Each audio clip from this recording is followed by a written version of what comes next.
2 भांडी घ्यायची, एक लहान एक मोठं. मोठ्या भांड्यात 1 वाटी बेसन पीठ, 2 चमचे बारीक रवा, 1 चमचा साखर, चवीनुसार मीठ, चिमूटभर हळद टाकायची, व्यवस्थित मिक्स करून घ्यायचं. थोडंसं पाणी टाकून मिश्रण ओलं करून घ्यायचं. 1 अख्खं लिंबू त्यामध्ये पिळायचं. परत थोडंसं पाणी टाकून सरसरीत मिश्रण तयार करून घ्यायचं. लहान भांड्यात 2-3 चमचे साखर टाकायची, साखरेचं पाणी तयार करायला ठेवायचं. फक्त साखर विरघळवायची आहे, गरम करायचं नाही ते पाणी. तोपर्यंत जुगाड करायचा. एका कढईत पाणी टाकायचं, ते पाणी उकळवायला ठेवायचं. केकच्या भांड्याला किंवा एखाद्या डब्याला तेल लावून घ्यायचं. या मिश्रणामध्ये 1 इनोचं पॅकेट टाकायचं आणि ते मिश्रण या भांड्यामध्ये म्हणजे कढईमध्ये वाफवायला ठेवायचं. 15-20 मिनिटांमध्ये ढोकळा चांगला तयार होतो.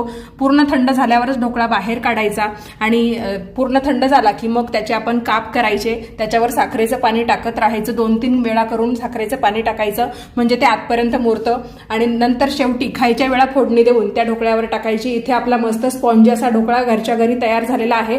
इथे मी नाश्त्यासाठी आज ढोकळा आणि थोडेसे मखाने सुद्धा परतवून घेतलेले आहे. तुम्ही पण